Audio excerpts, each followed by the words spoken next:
Europe 1, le journal de l'écho. Toute l'actualité économique avec Éric Le Boucher. Bonsoir Éric. Bonsoir Nicolas. La bourse d'abord. Pas pessimisme à tous les étages, moins 1,93%, 4347 points. Tout est mal interprété, les licenciements massifs de Caterpillar aux États-Unis, moins 10 000 emplois. Et bien sûr, les voleurs automobiles qui n'en finissent pas de tomber. Le climat est très très mauvais. Le chiffre du jour. 15 milliards de dollars, c'est la valeur de Flipkart. Flipkart, c'est le champion indien du e-commerce. L'Amazon indien.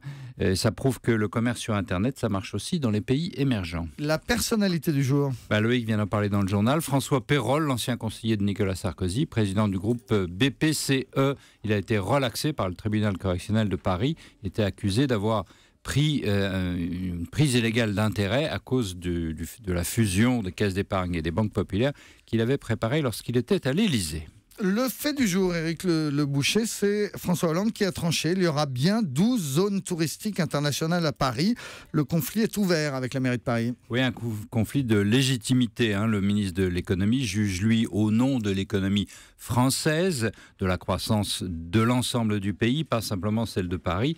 Et la maire juge, elle, évidemment, pour le bonheur de ses administrés. Mais en France, le pouvoir de l'État est au-dessus de celui des villes. Macron a donc gagné. Il y aura 12 zones de commerce à Paris où ces commerces pourront ouvrir le dimanche jusqu'à minuit, je le rappelle. Pas simplement d'ailleurs à Paris, à Deauville aussi, Cannes et Nice.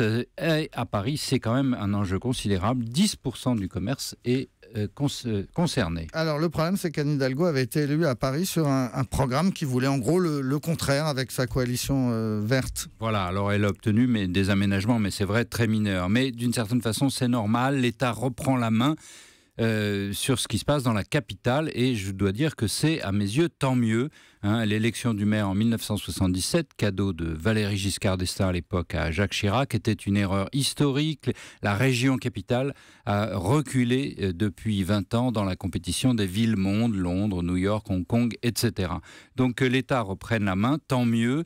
Il y avait une dissolution des pouvoirs dans cette région, une crispation sur le passé, les modes de vie qui ne changeaient pas. Paris était bloqué. Il reprend la main, sur le tourisme, qui est un secteur formidable de croissance. La France ne peut pas négliger cette chance, mais aussi sur les transports, on le sait, c'est le grand pari, la construction d'un RER de 200 km autour de Paris.